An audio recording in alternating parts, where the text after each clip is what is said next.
BFM Business, 10h, midi, l'émission 100% placement. Intégral placement, Cédric Decoeur. 11h passé de 2 minutes, on vous accompagne au cœur du monde de vos placements, sur les marchés également, que l'on suit minute après minute, grâce notamment à Thibaut François, que l'on retrouve chez Fastea Capital. Bonjour Thibaut. Bonjour Cédric. Bon, dites-moi, il y a des objectifs qui sont en train de devenir des résistances, là, les 20 000, on est monté jusqu'à 19 999,63 sur le Dow Jones, les 4 900, 5 000 sur le CAC.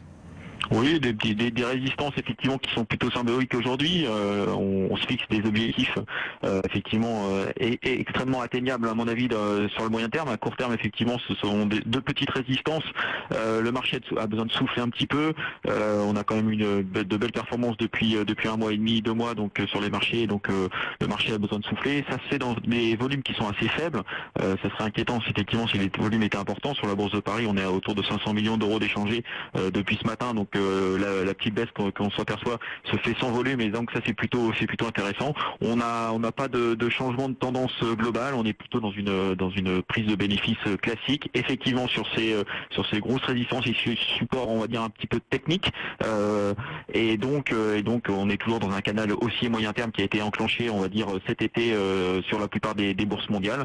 Donc pas de changement de tendance, la prise de bénéfices est plutôt faible et surtout les volumes sont faibles donc pas de changement d'opinion en tout cas de notre côté. Qu'est-ce que vous regardez côté valeur? Il y a notamment Ipsen dont on parle pas mal ce matin.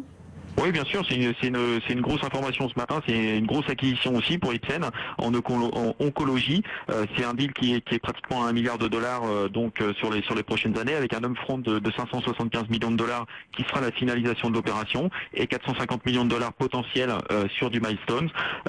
Donc ça c'est plutôt une belle opération pour Ipsen, c'est une grosse opération en tout cas pour elle. La stratégie est tout à fait cohérente par rapport à l'arrivée de nouveau CEO qui est arrivé cet été. D'un point de vue financier, il n'y a pas de grosses modifications à très court terme.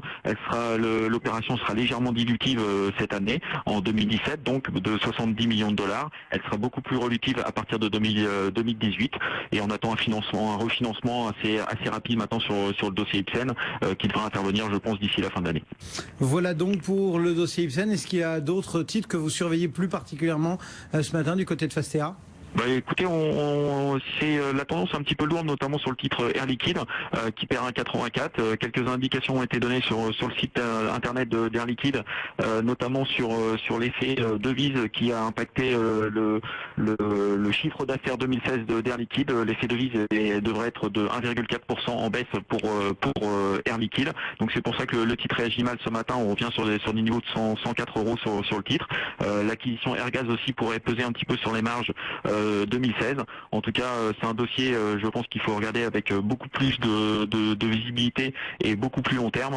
Nous, c'est un dossier qu'on aime beaucoup et qui devrait se réapprécier notamment dans les prochains mois, notamment grâce à l'euro-dollar et la partie américaine qui devrait bien performer. Thibaut François en ligne depuis Fastea Capital. Merci beaucoup Thibaut. Voilà pour les grandes données de marché. Petit coup d'œil également sur le reste de l'actualité et d'abord une annonce qui devrait faire plaisir à Donald Trump puisque Fiat Chrysler va